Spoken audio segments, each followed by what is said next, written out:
Assalamualaikum warahmatullahi wabarakatuh.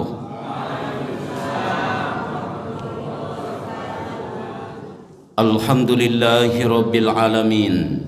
Allahumma salli ala Muhammadin. Subhanaka la ilma lana illa ma 'allamtana innaka antal alimul hakim. La haula wala quwata illa billahil aliyyil azim. Yang sama kita hormati dan kita muliakan Ketua dan segenap pengurus Masjid Al-Mukarramah, Bapak-bapak Al-Munawwarah, bapak-bapak, ibu-ibu, alim ulama, cerdik pandai, tokoh agama, tokoh masyarakat, tokoh adat.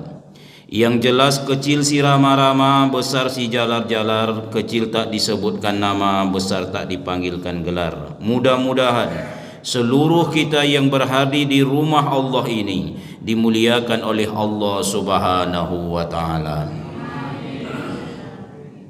Sebagaimana biasa, sebelum kita membicarakan tema kajian kita subuh kali ini, kita akan tetap membicarakan keutamaan solat subuh secara berjamaah. Karena satu-satunya solat 5 waktu yang tidak boleh dijamak adalah solat subuh. Kalau ada saudara kita tidak melaksanakan subuh dengan alasan sudah dijamak dengan isya, tidak boleh. Ngapa bapak tidak solat isya lah hambu jamak Pak Ustaz dengan isya? Ngapa bapak tidak solat subuh lah dijamak dengan isya? Tidak boleh. Jadi subuh jangan dijamak, Pak. Satu-satunya solat yang tak boleh dikosor sesudah maghrib adalah solat subuh. Kalau dijamak saja tak boleh, apalagi dikosor. Ya, dikosor itu artinya disingkat 4 menjadi 2. Sekarang subuh 2. Kalau bapak kurangi 2, tentu 0 jadi hasilnya, Pak. Sama dengan tidak solat subuh. Solat subuh pahalanya lebih besar dari solat yang lain. Itu nampak dalam hadis Rasul. Man sholla isya fi jama'atin faka'annama qoma nisfal lail. Ikut solat isya berjamaah malam tadi pahalanya seakan solat separuh malam. Wa man shalla subha fi jama'atin, ikut subuh berjamaah faka'annama shalla laila kullahu, pahalanya seperti solat sepanjang malam 12 jam. Orang tukar sip bekerja 8 jam, itu pun bisa duduk, bisa mengopi, bisa merokok, bisa bercerita, bahkan bisa mengantuk-ngantuk. Ini 12 jam Pak berdiri di atas sajadah tidak akan sanggup. Tapi begitulah sayang Allah, syaratnya cuma satu, ikut subuh berjamaah. Subuh berjamaah menghilangkan sifat kemunafikan yang tumbuh di hati seorang mukmin. Orang munafik letaknya di kerak neraka. Innal munafiqina fi darkil asfal minan nar. Orang munafik itu kata Allah letaknya di kerak neraka. Salah satu ciri khas orang munafik di dalam surat An-Nisa adalah iza qaumu ila sholati qaumu kusala. Bila disuruh melakukan solat, dia lakukan dengan malas. Laisa solata asqala alal munafikina minal fajri wal isya'i. Dan tidak ada solat yang lebih berat dirasa oleh seseorang yang berbakat jadi orang munafik kecuali 2 solat, solat subuh dan solat isya. Jadi kalau ikut awak solat isya dan solat subuh, insya Allah hilang sifat kemunafikan. 2. Yang ketiga adalah solat subuh ini hidupnya dalam jaminan Allah. Man sholla subha, kata Rasul, ikut kalian solat subuh, fahuwa zimatillah, kalian akan dalam jaminan Allah.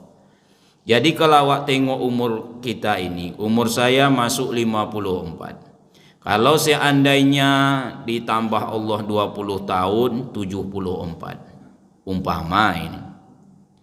Maka yang 54 atau 53 sudah dijamin oleh Allah. Masa yang 20 tidak dijamin. Yang 50 saja sudah dijamin sampai detik ini. Umur bapak umpamanya meninggal 64. Sementara sekarang 63. Tinggal setahun lagi bapak ibu. Jangan sedih. Ustadz ini lain, kalau untuk dia 20 dibuatnya. Kalau untuk jamaah setahun dibuatnya. Kan makin giko hati awak dibuatnya, Pak. Jadi ikut solat subuh fahuwa zimatillah, hidupnya dalam jaminan Allah, dijamin irti setempat saja awak dah ada rasa aman. Bagaimana kalau Allah yang menjamin? Syaratnya juga cuma satu, subuh berjamaah. Man sholat subha, ikut solat subuh, thumma qa'ada, duduk dia sejenak. Soal bagaimana duduk tergantung kondisi dan keberuntungan. Ya kalau rasanya pegal punggung, carilah tiang, carilah punggung. Apa? Keberuntungan maksudnya secepat-cepatnya Pak. Kadang awak nak ke situ dah duluan puluh kawan. Tapi kalau bisa prioritaskanlah dua orang ini. Pertama orang tua, kedua orang yang agak sakit. Awak yang muda jangan menyandar juga. Kalau joleh muda menyandar joleh Pak. Tu besok tentu berguliangnya jadinya Pak. Thumma qa'ada, duduk dia sejenak. Yazkurullah, mengingat Allah. Salah satu cara mengingat Allah, duduk dengan husuk, tertib, teratur, tawaduk, mendengarkan kajian. Ini zikir nih. Tengok ke ustaz, karena itu sunnah Rasul. Menengok kawan berbicara, sunnah Rasul. Sekali-kali anggukkan kepala. Itu menyenangkan hati orang kawan bicara. Yasiru wala tu'asiru, basiru wala tunafiru. Mudahkan urusan orang, jangan dipersulit. Gembirakan orang, jangan ditakut-takuti. Salah satu cara mengembirakan, anggukkan kepala. Soal paham atau tidak, nantilah itu. Angguk ada 4 macam. Satu, angguk paham. Setiap paragraf satu alinea Bapak itu mengangguk, berarti paham. 5 hadis yang disampaikan keutamaan subuh berjamaah, lalu dia mengangguk, paham. Yang kedua ada angguk berbahasa basi, tengok kanan mengangguk, kiri mengangguk, awak tidak mengangguk. Yang ketiga angguk menahan kantuk, dari tadi ibu tu mengangguk-angguk, rupanya pertahankan kantuk, jadi jugalah. Dan yang keempat, angguk bikin rencana. Belum tentu dia paham, karena hatinya sedang berlang-lang buana ke Kodai Ajo. Dah jadi Ajo membeli yang berposan malam tadi apa ndak? Buat posan daging 1 kilo. Rencana nak digiliang buat bakso. Mengangguk juga Bapak Ibu. Tapi yang jelas kita tetap berbaik sangka bahwa kalau dia sudah hadir, tsumma qa'ada yazkurullah, mengingat Allah hatta tatslu'a syamsu, sampai terbitnya matahari waktu syuruk 6:07. Tsumma shalla raka'ataini, tapi kalau untuk solatnya tambah lebih kurang 12 menit. Berarti 6:19 19 menit. Tsumma shalla raka'ataini, dia pun solat 2 rakaat. Rakaat pertama sesudah Fatihah, walaupun dia hafal Al-Baqarah, Ali Imran, Al-Maidah, dia tetap baca qul ya ayyuhal kafirun, karena itu yang dicontohkan Rasul. Rakaat kedua sesudah Fatihah, qul huwallahu ahad, Al-Ikhlas. Apa yang didapatnya? Kanat lahu hajatin wal umratin tammah. Pastilah kata Rasul, dia dapat pahala semisal pahala orang yang menunaikan ibadah haji dan umroh sempurna. Mudah-mudahan itulah yang kita dapatkan tak kala kita tetap istiqomah solat subuh secara berjamaah. Kaum muslimin yang berbahagia, kajian kita temanya hari ini adalah mulia bersama Al-Quran. Bapak Ibu rahimakumullah, Al-Quranul Karim, bila kita menengok kulitnya, selalu ada tulisan ini Pak, dalam berbagai bentuk dan variasi. Al-Quranul Karim, Al-Quran yang mulia. Namanya macam-macam, nih Al-Hijr salah satunya, Al-Huda, Al-Furqan. Tapi yang bulat ini rasanya jarang ditinggalkan orang. Al-Quranul Karim, Al-Quran yang mulia. Al-Quran adalah kalamullah yang mulia. Jangankan untuk membacanya, mempodomaninya, menyentuhnya saja tidak sembarang. Di bawahnya biasanya ada tulisan la yamassuhu illal mutahharun, Jangan disentuh kecuali dalam keadaan bersih. Karena Al-Quran tak sama dengan buku yang lain. Ia kalamullah yang mulia, diturunkan dari zat yang maha mulia, dijemput oleh malaikat yang mulia, diantar kepada manusia paling mulia, diturunkan di kota yang mulia. Kaum muslimin yang berbahagia, maka dipilihlah waktu yang sangat mulia, pilihan Allah dari isna asyara syahron, 12 bulan, yaitu bulan Ramadan. Ramadan disebut dengan Sayyidus Suhur, penghulu dari segala bulan. Pada bulan Ramadan itulah diturunkannya Al-Quran. Allah berfirman, Syahrul Ramadan allazi unzila fihi al-Quran. Pada bulan Ramadan itulah, kata Allah, diturunkannya Al-Quran. Diturunkannya di sini ada dua tafsiran oleh ulama tafsir. Yang pertama, turun sekaligus.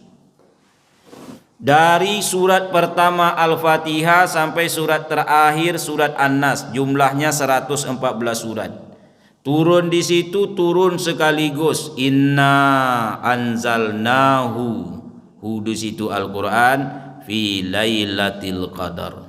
Pada malam itu diturunkannya dia Al-Quran.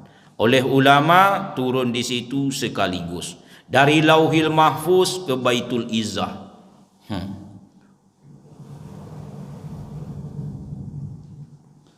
Dalam bentuk kitab. Adapun turun yang kedua, itulah yang diperingati oleh sebahagian saudara kita dengan acara Nuzulul Quran, yaitu turun berangsur-angsur. Ayat pertama turun, surat pertama turun, nih. Yang kedua besok ini, berangsur-angsur. Yang pertama turun, awak sudah semua tahu, sekedar mengulang kaji, surat Al-Alaq ayat 1 sampai 5. Yang jelas kaum muslimin, sejak ia turun, maka segala sesuatu di alam ini yang bersentuhan dengan Al-Quran, semuanya akan mulia. Semuanya akan mulia. Saking mulianya Al-Quran, tak boleh satu benda pun ditaruh di atas Al-Quran kecuali Al-Quran. Jadi kacamata tak boleh ibu taruh di atas Al-Quran. Tasbih tak boleh, apalagi HP. Kok diletakkannya HP di atas Quran? Tak boleh. Tidak ada sesuatu yang boleh diletakkan di atas Al-Quran kecuali Al-Quran. Jadi kalau sesama Al-Quran boleh. Kaum muslimin, apapun yang bersentuhan dengan Al-Quran seluruhnya pasti mulia. Jibril alaihi salam salah satu malaikat dari sekian ratus juta malaikat. Maka sejak Jibril ditugaskan menyampaikan wahyu kalamullah Al-Quran, ia diangkat sebagai penghulu dari segala malaikat. Jibril alaihi salam, penghulu segala malaikat. Tak kala Al-Quran ini diturunkan pada seorang manusia, maka manusia itu langsung malam itu diangkat sebagai Rasulullah, Nabi kita Muhammad sallallahu alaihi wasallam. Bahkan Mustafa iwal mursalin, penghulu daripada segala rasul. Rasul sampai di Masjidil Aqsa, di situ ada ruh Adam, Sulaiman segala macam, sampai ke Isa alaihi salam dan ruh-ruh orang yang soleh. Tapi yang disuruh menjadi imam di depan Nabi kita Muhammad sallallahu alaihi wasallam, penghulu dari segala rasul. Tak kala ia diturunkan di sebuah kota yang dulunya kota itu terkenal dengan jahiliyahnya, Pak. Tapi begitu turun Al-Quran, berubah menjadi penghulu pula dari segala kota, yaitu Mekah Al-Mukarramah. Bahkan banyak kata-kata Mekah atau Bakkah itu dicantumkan dalam Al-Quran. Allah bersumpah dengan kota Mekah. Wahazal baladil amin, kata Allah dalam surat At-Tin itu. Dan demi negeri ini yang aman. La uqsimu bihazal balad, Allah bersumpah dengan negeri tersebut. Wa anta hillum bihazal balad, dan engkau Muhammad tinggal di negeri tersebut. Mekah satu-satunya negeri dua negeri yang tidak dimasuki oleh makhluk yang bernama Dajjal besok di hari kiamat, dua kota inilah. Pertama Mekah, kedua Madinah. Mekah Al-Mukarramah, Madinatul Munawwarah. Masuk nama masjid awak, ya Pak. Munawwarah. Tapi kota lain masuk. Jakarta masuk Dajjal. Pekanbaru lah lamanya masuk lah Pak. Iya. Tapi Pekanbaru kan kota madani Pak Ustaz. Wah, kan gitu. Ya enggak Pak? Allahu a'lam. Rencana ya Pak. Tapi nan mada-mada masih banyak ya Pak. Memang sebelum madani ini mada dulu nampaknya gitu. Allahu a'lam. Bapak Ibu yang berbahagia, itu menunjukkan apapun yang disentuh sahabat adalah orang yang menyaksikan Al-Quran diturunkan. Mereka menengok bagaimana Rasul mengalami kadang-kadang agak kesusahan, keringat beliau bercucuran, unta yang dinaiki kadang harus turun dulu, beliau menggigil. Yang paling berat itu kalau wahyu ini diturunkan dalam bentuk gemerincing lonceng. Sahabat menyaksikan, sebahagian sahabat menyaksikan. Maka generasi sewaktu Al-Quran itu diturunkan, bahkan kadang-kadang mereka menunggu wahyu dulu. Kalau ada sesuatu masalah, tunggu wahyu dulu, nanti turun wahyu. Kaum muslimin generasi yang seperti itu diangkat pula oleh Allah menjadi sebaik-baik generasi. Penghulu daripada generasi bukanlah awak hari ini, sahabat. Khairun nas, kata Rasul, sebaik-baik manusia al-qarni, para sahabatku ini. Tsumalazina yalunahum, kemudian yang sesudahnya.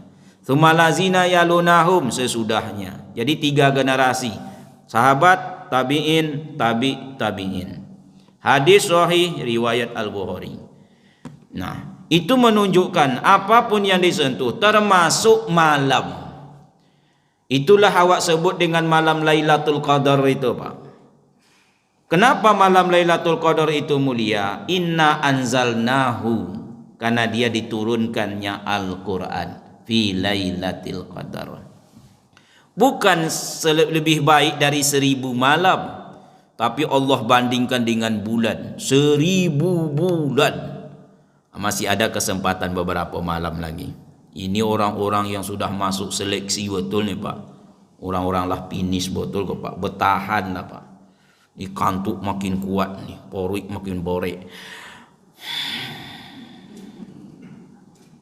Orang sudah banyak berpindah dari masjid ke mall, ya Pak. Kalau dulu awal-awal Ramadan kalau ingin nengok ramai, tengok masjid musola. Kini kalau ingin ramai, keluarlah Bapak nanti. Mulai jam 10 pergi ke Sudirman, insya Allah jam 10 malam baru sampai ke rumah. Macet sepanjang jalan itu. Nah Bapak Ibu rahimakumullah yang berbahagia, cukuplah kita melihat apa yang disebut Syauqi, yaitu seorang penyair lah dalam syairnya, yaitu tengoklah oleh kalian kulit kambing yang hina, kata beliau. Kulit kambing hina. Hina bukan haram, artinya baunya agak busuk. Makanya kalau ada orang yang tidak mandi sering disebut bau kambing. Ibu tidak mandi-mandi dah kok bau kambing. Kan gitulah kira-kira.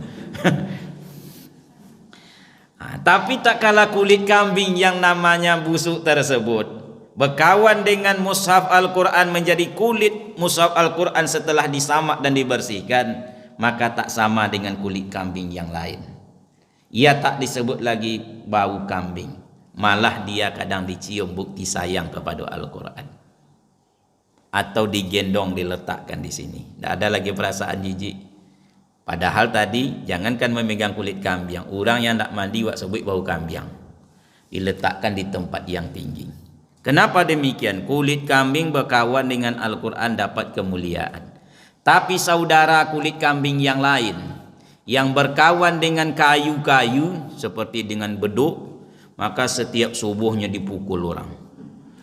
Menjagokannya pakai kayu Pak. Dia sedang lolok Pak. Kulit kambing sedang tidur, datang lori,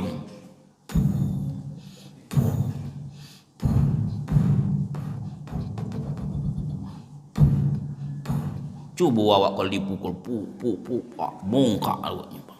Dan itu bukan sekali dulu sebelum ada mik, 5 kali sehari semalam. Seiring dengan perkembangan zaman, dari beduk berubah menjadi rebana. Maka ibu tu pun latihan setiap malam, kelupak, kelumpung, kelupak, pak kupak, umak benjol pulu mukonya, Pak. Azab, Pak. Kenapa demikian? Yang satu berkawan dengan Al-Quran, yang satu berkawan dengan kayu. Kalaulah kulit kambing saja berdekatan dengan Al-Quran dapat kemuliaan, apalagi manusia yang memang sudah mulia. Di zaman Umar ibnu Khattab, seorang budak diangkat menjadi seorang gubernur. Lalu Umar bertanya, siapa yang kau angkat? Seorang bekas budak.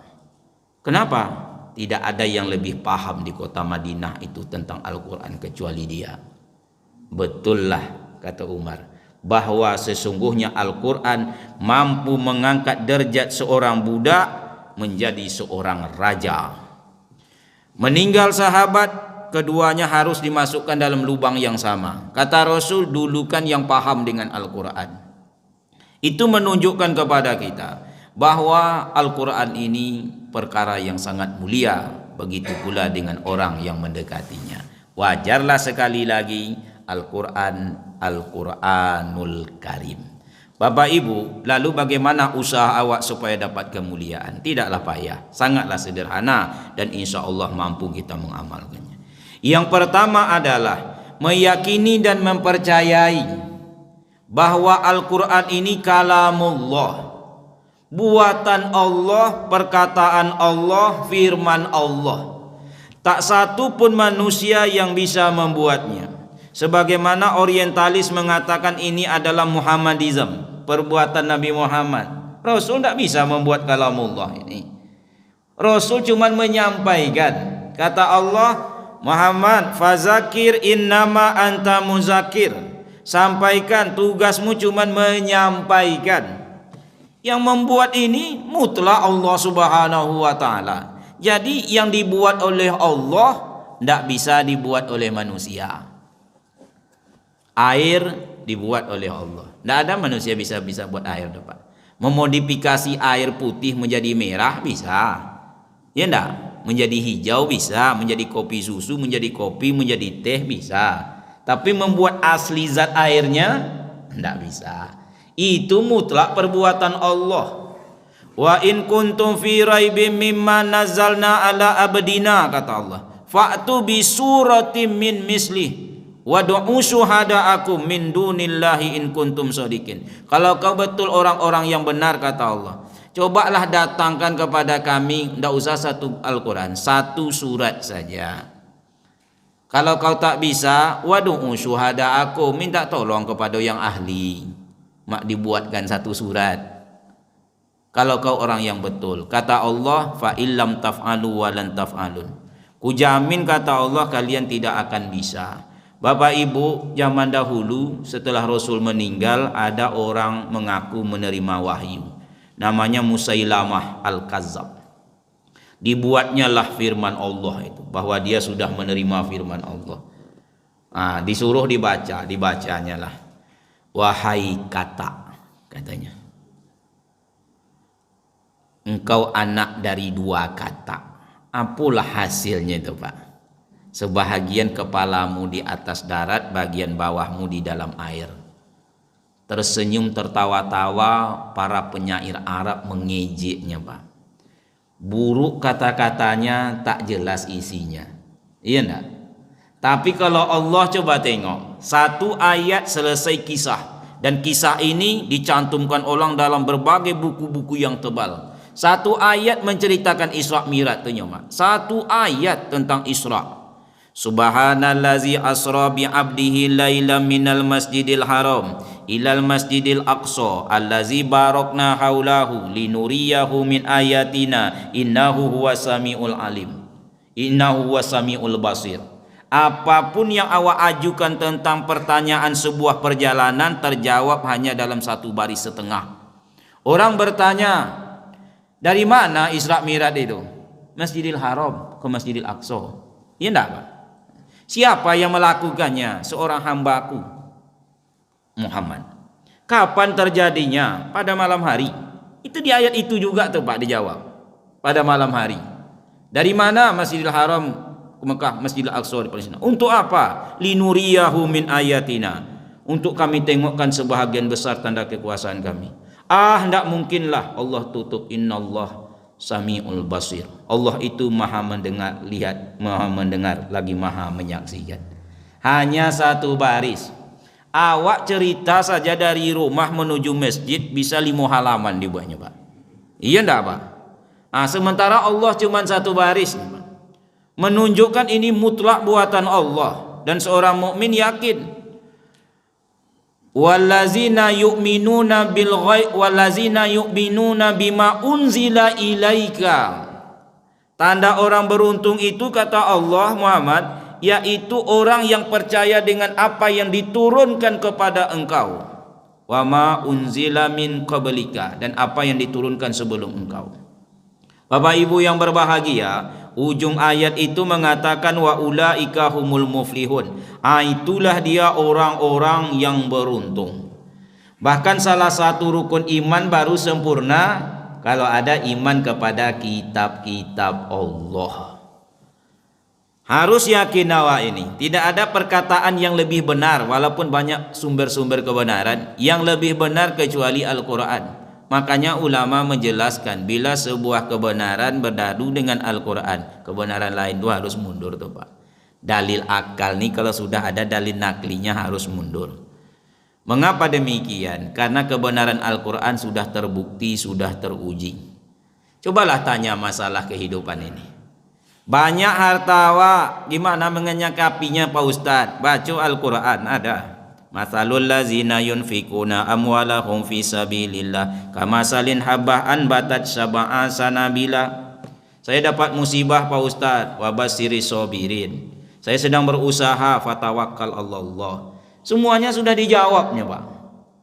Gimana tentang tanda-tanda hari kiamat Pak Ustadz? Sebanyak-banyaknya dalam Al-Quran. Coba tanya buku lain Pak. Kalau tahu mereka tanda-tanda hari kiamat, hebatnya tuh Pak.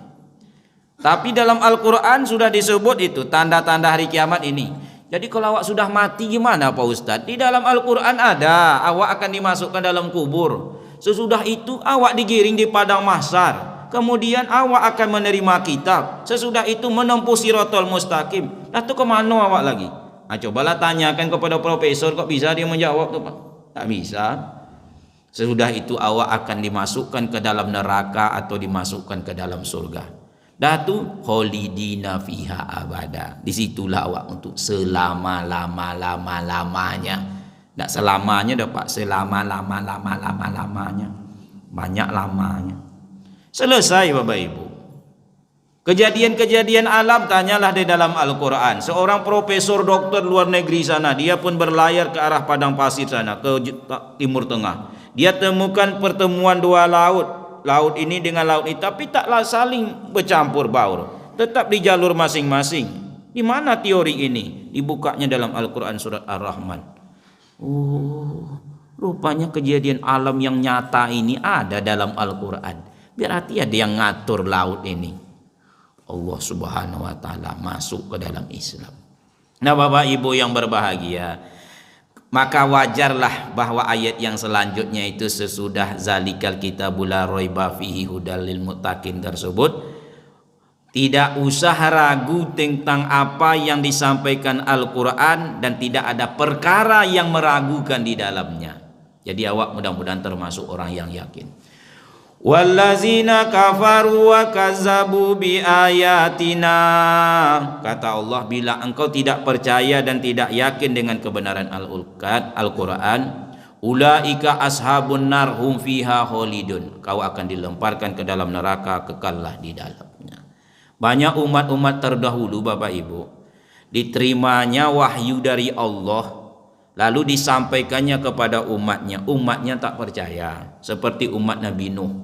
Maka berlakulah firman Allah tadi, Allah akan mengazab yang tak percaya dengan ayat-ayatnya. Umat Nabi Nuh ditenggelamkan dengan banjir. Umat Nabi Lut tak percaya, Allah longsorkan. Umat Nabi Musa tak percaya pengikut Fir'aun, Allah tenggelamkan di laut. Fir'aun pejabat tinggi tak percaya, Allah tenggelamkan. Qarun Allah tenggelamkan. Haman itu pejabat pemerintah di zaman Fir'aun ditenggelamkan. Samiri orang pintar Pak. Samiri ini ahli ilmu. Bahkan menurut Muhammad Isa Daud dalam buku Segitiga Bermudanya, saking pintarnya si Samiri ini sampai hari ini namanya diabadikan oleh orang Yahudi yang banyak di Amerika. Maka negeri Amerika disebut dengan negeri paman Sam. Pakcik orang tu rupanya Pak. Awak tak tahu selama itu. Samiri ko pintar Pak. 40 hari ditinggalkan Musa bisa menciptakan Tuhan baru. 40 hari Musa itu pergi ke lembah tua sana menerima wahyu. Oleh si Samiri dikotak-katiknya agama ini sehingga muncul agama baru. Mereka pun menyembah anak sapi. Berkeliling mereka di sekitar patung anak sapi, disembahnya. Hulalala hilallo, hulalala hilallo. Kayak gitu Pak Ustaz. Kiro, hulalala hilallo. Sampai sekarang ada pengikutnya itu Pak. Itu pintarnya si Samiri itu. Tapi ternyata kehidupan Samiri ditenggelamkan oleh Allah Subhanahu wa taala. Jadi tidak ada pilihan. Karena seorang mukmin hidupnya digerakkan oleh keyakinannya, maka awak harus yakin inilah kalamullah yang paling indah, paling lengkap, paling sempurna. Carilah kata seindah apapun, adulah dengan Al-Qur'an. Dia akan mundur Pak. Allah cerita, alam taro kaifa fa'ala rabbuka bi ashabil fil. Fil yang pertama artinya gajah. Alam yaj'al kaidahum fi tadlil. Sia-sia. Il juga ujungnya. Wa arsala alaihim tayran ababil. Kami kirim kepada mereka itu burung-burung kecil, burung-burung ababil. Itu di Jalan Ahmad Dahlan itu sebelah kiri nanti ada tuh Jalan Ababil. Kenapa tidak disebut kami kirim Raja Wali? Tidak lomak lah itu bunyinya Pak. Iya enggak? Padahal Raja Wali lebih gagah dari burung ababil. Tapi bunyinya dah lain. Tidak enak di telinga lagi. Iya enggak? Wa arsala alaihim tayran ababil tarmihim bihijaratim min sijil. Il juga ujungnya. Faja'alahum ka'asfim ma'kul. Il juga ujungnya. Itu hebatnya Al-Quran. Cobalah buat satu ayat. Tidak akan bisa Bapak Ibu, ini yang pertama. Yang kedua adalah memuliakan Al-Quran dengan membacanya. Karena perintah inilah yang pertama. Ilmu bagaimanapun tingginya kalau tidak dimulai dengan membaca, tidak bisa. Harus membaca membuka dunia. Hebatnya Islam ini, apa yang dibuat oleh Allah kepada manusia, awak buat kepada manusia lain. Kalau saya tanyalah Bapak Ibu, pelajaran apa pertama waktu gue duduk di SD? Ya membaca. Saya yakin Bapak Ibu tidak akan diajarkan ilmu fisika langsung. Anak-anak, ini hari pertama kita duduk di sekolah. Iya Bu Guru, buka buku fisika. Poniang anak-anak umur 7 tahun. Kalau tidak bisa kalian fisika, biologi sajalah. Tambah poniangnya Pak. Kalau tidak sejarah. Semakin tak tahu kan. Sudah. Sekarang anak Bapak Ibu kan sudah sekolah. Waktu SD dulu nih. Perhatikan ke depan. Ini huruf I. Kita belajar membaca dulu. Ini huruf N. In. Tambah I. Apa bacaannya?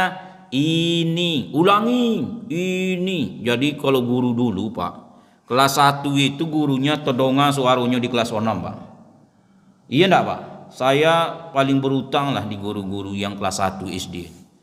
Enggak banyak yang bisa tuh di kelas 1 tuh Pak. Keluar urek rotan kok di situ Pak. Ini. Lotih guru tuh Pak. Tapi itu guru dulu. Kalau guru sekarang wallahu alam. Saya dulu pernah ceramah di sebuah kabupaten. Pas guru-guru yang mendengarkan, ada penyakit guru. Salah satu penyakit guru itu adalah ginjal. Gaji ingin naik, kinerja loyo. salah satunya. Gimana ndak turun prestasi guru? Ini cerita ini sedikit. Dia ngajar sambil baca HP. Coba buka halaman 17.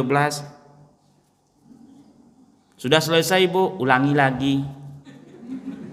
Habis ke situ-situ ya nyoba ya. Dah sekarang kerjakan. Bikin soal jawab sendiri. Besok pagi kumpulkan ya. Ibu kok sibuk main HP nih. Kalau dulu gitulah dia.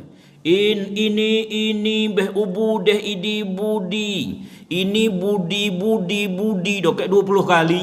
Ini budi, ini bapak budi, ini ibu budi, Iwan adik budi. Wati kakak budi, ini budi. Disuruh awak membaca dulu, Pak. Baru pelajaran yang lain. Iqra dulu, baru yang lain. Bapak Ibu, kalaulah membaca yang seperti itu mendapat manfaat besar, apalagi membaca Al-Quran. Tidak mungkin tidak bermanfaat. Baca Al-Quran. Karena setiap satu huruf kata Allah, kata Rasul dibalas 10 kebaikan. Aku tidak mengatakan alif lam mim itu satu huruf, walakin alif harfun lam harfun min harfun. Alif lam mim 3 huruf 30 kebaikan. Saya sangat yakin dan percaya sama bapak dan ibu. Sapa malih pamalih awak. Ndakkan mungkin cuman ibu membaca alif lam mim saja. Alif lam mim sadaqallahul azim. Rasanya lempona le Pak. Hitunglah berapa tuh Pak. Setiap satu huruf 10. Pak Ustadz, itulah masalahnya kata apa nih. Saya kalau sholat insya Allah tidak tinggal doh Pak Ustadz. Kalau berzikir insya Allah ikutlah. Kalau buat infak adalah sikit-sikit. Tapi Pak Ustadz kalau baca Quran kok memang torih torang lambo Pak Ustadz. Tak bisa bodoh. Pernah Pak belajar Pak. Pernah Pak Ustadz. Waktu itu tamat MDA. Dah tidak pernah ke nilai doh. Tapi Pak setiap satu huruf 10 kebaikan. Itulah Pak Ustadz. Gimana caranya Pak Ustadz? Boleh saya baca Quran? Boleh Pak. Tapi terbata-bata. Rasul sudah tahu dah. Kata Rasul, orang yang terbata-bata membaca Al-Quran. Ini bagi bapak yang tersedak-sedak baca Quran, tidak usah merasa rendah diri. Yakin sajalah dengan qala Allah, qala Rasulullah itu. Kata Rasul, pahala yang didapat 2 kali lipat. Tidak mau ngawak itu. Yang lancar Pak Ustadz, tentu lebih tinggi lagi. Tidak pula mungkin belum di bawah itu. 2 kali lipat. Setiap sehuruf 10. Sementara apa kok? Orang lancar, zalikal kitabu la raiba fihi hudal lil muttaqin. Apa kok?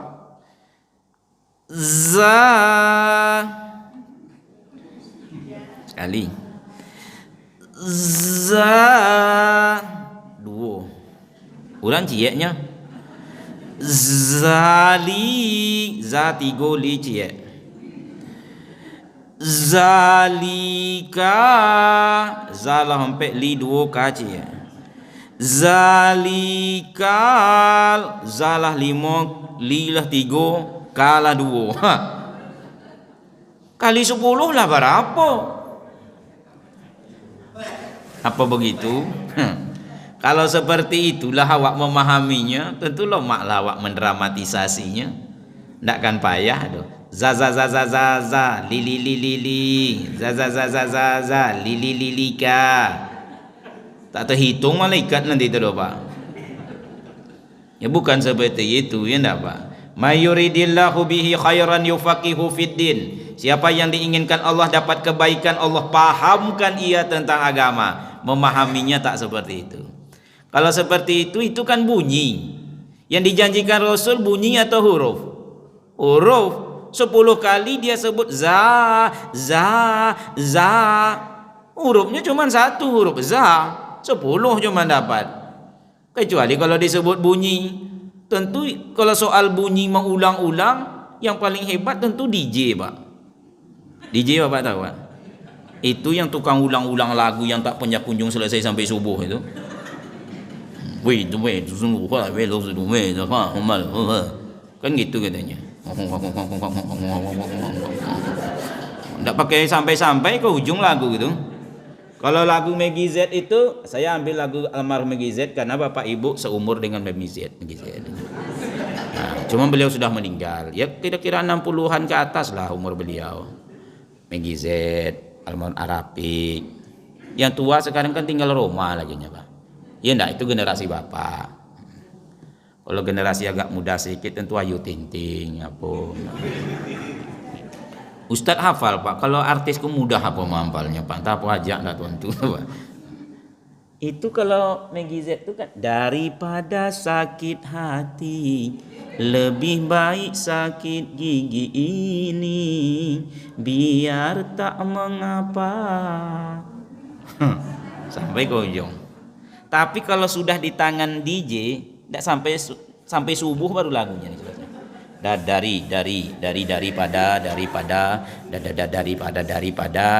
sakit gigi sakit gigi sakit darinya aja sampai tengah malam ya kata Bang. Berapa pahalonya tuh. Jadi yang dimaksud dengan 2 kali lipat, yang pertama memang setiap satu huruf 10, yang kedua usahanya yang sungguh-sungguh sampai berkeringat dia dibalas 2 kali lipat oleh Allah. Jadi tidak ada alasan, Pak, kalau awak tak mau membaca Al-Quran ini. Sudah diringankan oleh Allah. Sebab generasi terbaik itu sahabat itu rata-rata selalu bersentuhan dengan Al-Quran. Paling tidak sekali sehari itu dia ada megang Al-Quran, dia ada baca Al-Quran. Ya awak banding-banding kalah dengan awak kini gitu. Kalau sahabat, Rasul berjalan ke dekat rumah Abu Bakar. Abu Bakar rupanya sedang baca Quran di rumah. Dekat rumah Umar melintas, Umar sedang baca Quran. Rasul pergi ke dekat rumah Abu Musa al-Ash'ari. Abu Musa itu kata Rasul mendapat warisan suara Daud, bagus suaranya. Rasul mengatakan bila kalian ingin mendengarkan bagaimana bunyi Al-Quran diturunkan untuk pertama kali, dengarkan bacaan Ibnu Mas'ud. Rasul jumpa dengan Abu Umar siang hari, pagi atau siang hari. Umar kata Rasul, malam tadi engkau baca Al-Quran? Iya ya Rasulullah. Engkau membacanya begitu lantang. Jadi Umar tuh kalau baca Quran godang suaranya, Pak. Ya sesuai dengan bentuk badannya, Pak. Umar ini kalau berdiri di antara sahabat lain, kepalanya tetap di atas, Pak. Lebih tinggi. Gagah orangnya, Pak. Kenapa begitu lantang? Tanya Rasul. Kata Umar, supaya setan lari ya Rasulullah. Jadi niat Umarku membaca Quran dibesarkannya supaya setan lari, pengaruh-pengaruh buruk. A'udzubillah. Ya kira-kira begitulah, Pak. Kurangnya gagah. Kata Rasul, Umar, kalau kau baca Quran turunkan sedikit suaramu. Jadi terlalu besar suara juga tak boleh, Pak. Sampai membentak-bentak atau jago orang sekitar rumah awak karena baca Quran awak, tak boleh juga. Baca Quran mulia, tapi kalau bapak ibu baca dekat orang solat, remlah sedikit suara, terganggu pula di kawan solat. Rasul berjalan dekat Abu Bakar, rumah Abu Bakar. Ternyata Abu Bakar membaca Al-Quran.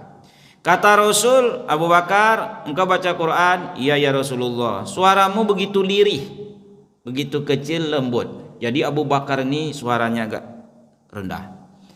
Apa kata Abu Bakar? Supaya hatiku husuk ya Rasulullah. Jadi Abu Bakar menurunkan suaranya supaya husuk.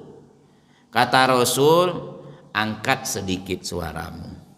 Jadi kalau bapak ibu mengaji Al-Quran, jangan pula terlalu kecil.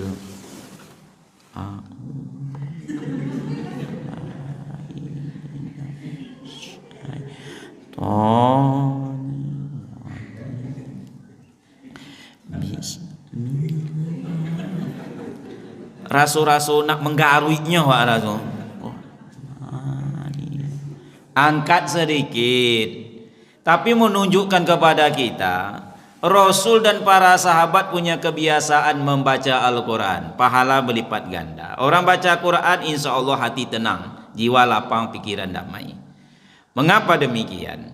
Karena suatu ketika datang seseorang ke rumah ke Ibnu Mas'ud. Ya Ibnu Mas'ud, kata orang ini, sudah beberapa hari ini hatiku ini resah gelisah. Makan tak enak, tidur tak nyenyak. Nah, ini kunci nih Pak. Ini kalau hati sudah bermasalah, di sini bermasalah nih. Di sini bermasalah. Orang tak bisa tidur, rata-rata hati tak bisa tidur, Pak. Orang tak enak makan, rata-rata hati tak enak. Ibu kalau sedang risau, saya yakin tak bisa membedakan mano dendeng batoko, mano toruang batoko. Tak tahu ibu Toledo. Karena hati sedang risau, makanlah Bu. Tak ada selero, dah Ustaz. Awak tak konang bona sama apa pajak kok. Kan gitu kan? Hilang selero dia buatnya Pak. Risau.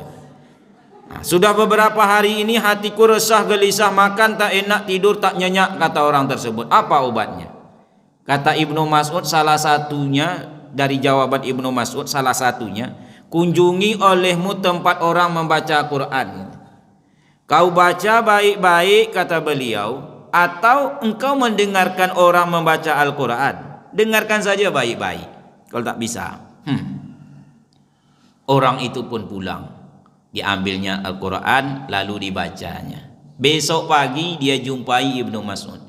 Ya Ibnu Mas'ud, hari ini hatiku sudah tenang, jiwaku sudah lapang, pikiranku sudah damai. Kenapa demikian? Selesai membaca Al-Quran, usahakan hati orang beriman.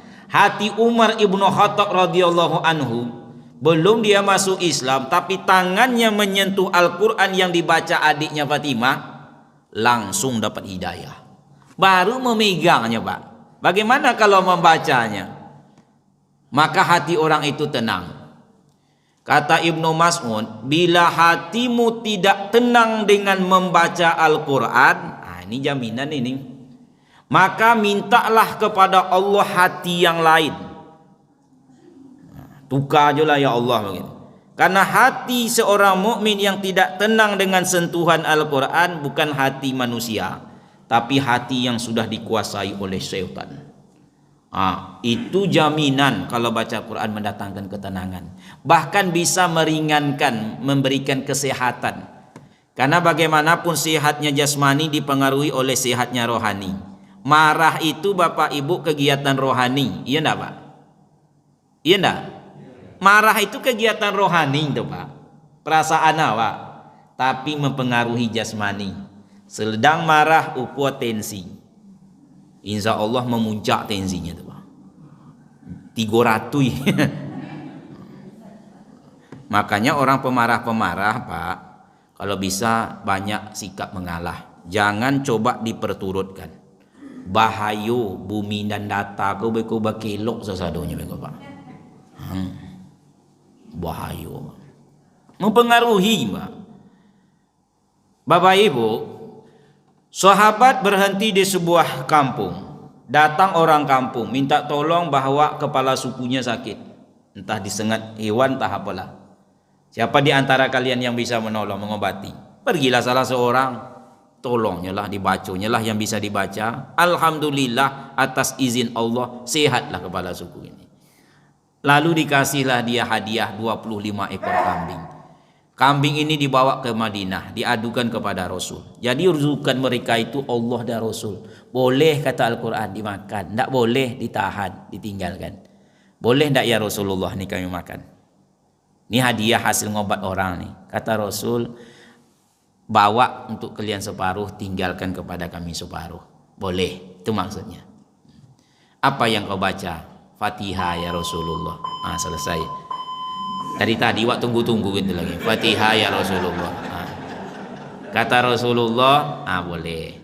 Jadi Bapak Ibu yang berbahagia, meruyah orang dengan ayat-ayat boleh. Kalau orang lain saja dapat manfaat, bagaimana kalau Bapak dan Ibu saya yang membaca?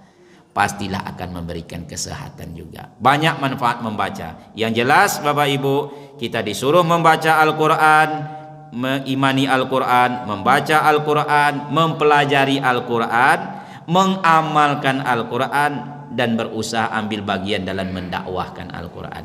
Lima inilah insya Allah sehingga seorang mukmin akan hidup mulia bersama Al-Quran. Rasanya penyampaian ini baik, yang mendengarkan orang yang baik-baik. Yang terbaik yang bisa memahami lalu mencoba mengambil hikmah-hikmah untuk diamalkan berinsut berangsur dalam kehidupan ini insya Allah. Kesempurnaan hanya milik Allah Subhanahu wa ta'ala. Kekurangan kejanggalan berlabuh pada diri manusia. Kepada Allah kita memohon ampunan, kepada manusia kita wajib saling memaafkan. Kita tutup dengan membaca doa kifarah majelis. Subhanaka Allahumma wa bihamdika asyhadu an la ilaha illa anta astaghfiruka wa atubu ilaik. Assalamualaikum warahmatullahi wabarakatuh.